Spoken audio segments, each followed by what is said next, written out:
Halo guys, welcome back to my channel. Balik lagi dengan video top anime lainnya. Masih bersama narator kalian, namaku Dwi. Dan seperti di judul video kali ini, kita akan bahas top 5 anime di mana main karakter mempunyai kekuatan untuk mengalahkan dewa.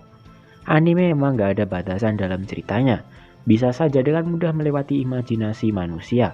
Sebagai contohnya di dalam anime sang karakter utama memiliki kekuatan. Kalau soal dunia nyata kan itu aja udah gak masuk nalar kan.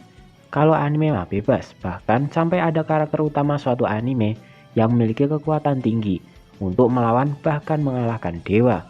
Tentu saja yang gue maksud di sini adalah dewa di dalam animenya, bukan dewa dalam sebuah kepercayaan loh ya. Sebelum itu bantu dukung channel ini dengan cara klik tombol subscribe dan aktifkan lonceng notifikasinya. Tanpa basa-basi lagi kita lanjut ke inti pembahasannya. Kita awali dengan anime Lock and Logic yang tayang pada winter 2016. Anime ini berisi konflik antara para dewa yang telah tergusur kekuasaannya dalam dunia para dewa tersebut. Setting berpindah ke dunia manusia pada tahun LC 922, di mana manusia menghadapi salah satu krisis paling berbahaya di dalam hidupnya. Ini dikarenakan akibat perang Tetraheaven yang terjadi di dunia mitos selama 100 tahun yang menciptakan krisis bagi manusia, di mana para dewa dan dewi dipaksa untuk masuk dan tinggal di dalam dunia manusia setelah dunia mereka musnah diserang para majin. Pemerintah dunia manusia dipaksa untuk menggunakan sesuatu kekuatan yang disebut logikalistik milik Alka. Alka sendiri yaitu sekumpulan polisi yang bertugas untuk membuat mereka para dewa menjadi mungkin untuk memasuki gerbang untuk berkomunikasi dengan para dewa di dunia mereka. Jadi tujuan penggunaan logikalistik adalah untuk memerangi para musuh yang telah memerangi para dewa di dunianya. Ya intinya adalah para manusia mencoba membantu para dewa dalam memerangi musuhnya. Emang bisa?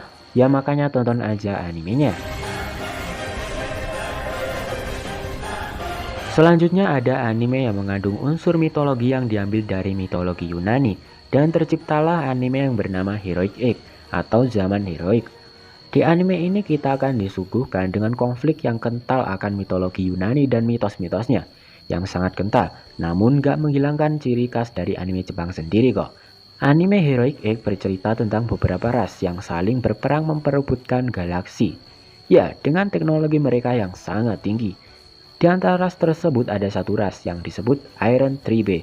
Mereka adalah manusia, yang pada waktu itu juga sudah menguasai teknologi untuk menjelajah galaksi, tetapi sedang diambang kepunahan akibat pertempuran antar ras. Iron Tribe di bawah pimpinan Putri Deianira, mereka berusaha untuk menjawab panggilan dan ikut dalam persaingan untuk mencapai tingkat pengetahuan seperti halnya ras lain yang sudah sangatlah maju. Dalam perjalanan mereka menemukan sebuah planet, dan di sana Putri Deianira bertemu dengan seorang pemuda yang bernama Ek. Pertemuan ini ternyata adalah awal dari sebuah kisah yang akan mengubah semesta yang saat itu tengah dilanda peperangan. Anime yang udah tayang lama nih, yaitu anime Gunbuster. Anime jadul yang tayang tahun 1988. Udah lama banget cuy. Meskipun anime lama, jangan remehkan kualitas animenya.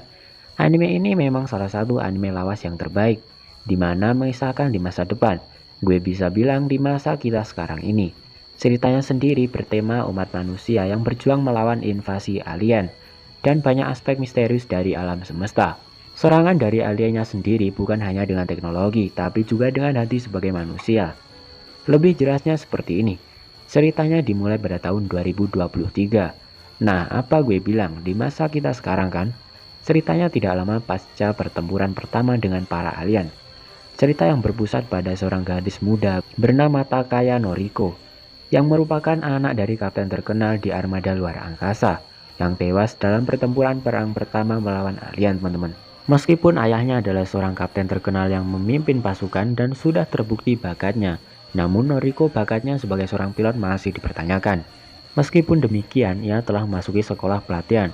Noriko bergabung dengan Amano Kazumi, seorang pilot berbakat di salah satu armada. Noriko berjuang untuk mengatasi trauma perang, keraguan dari teman-temannya, dan kurangnya percaya diri. Gino Guardian mengisahkan perjalanan seorang gamer yang mengalami kejadian cukup aneh dalam hidupnya. Ceritanya seorang pemuda bernama Lu Suiyin yang memiliki kehidupan yang kurang mampu. Ia berjuang untuk menjadi pemain terbaik dalam sebuah game online. Setelah melewati berbagai rintangan dalam mencapai impiannya, Lu berhasil menjadi pemain terbaik dalam sebuah game online. Namun tidak ada yang tahu mengenai ini, selain teman sekelasnya, yaitu Lu Lian. Suatu hari Lu Suiyin menerima perangkat mobile misterius dari Lu Lian. Namun tak lama setelah itu, Lu Lian diculik sebelum menjelaskan perangkat tersebut. Suiyin pun segera mencari cara untuk menyelamatkannya, dan tanpa sengaja dia mengaktifkan perangkatnya yang membuatnya dapat masuk ke dalam permainan dunia virtual.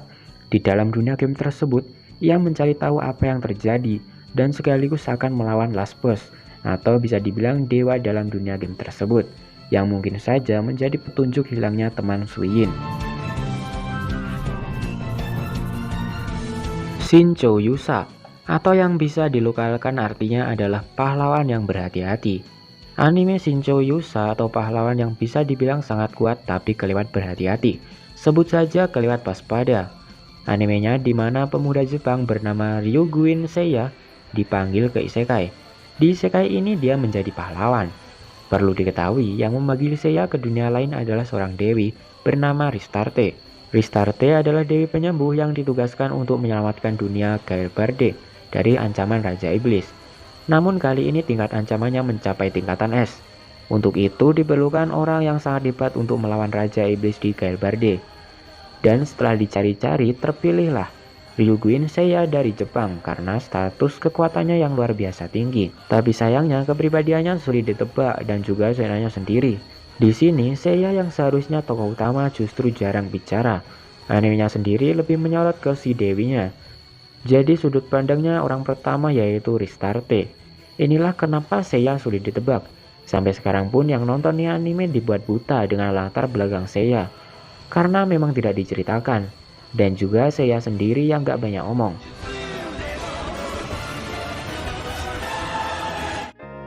Nah itu tadi anime-anime di mana karakter utamanya memiliki kekuatan yang dapat mengalahkan dewa. So guys, manakah anime favorit kalian atau ada yang kurang di list? Silahkan tambahkan di kolom komentar. Terima kasih udah nonton nih video, gue Dwi, see you next time.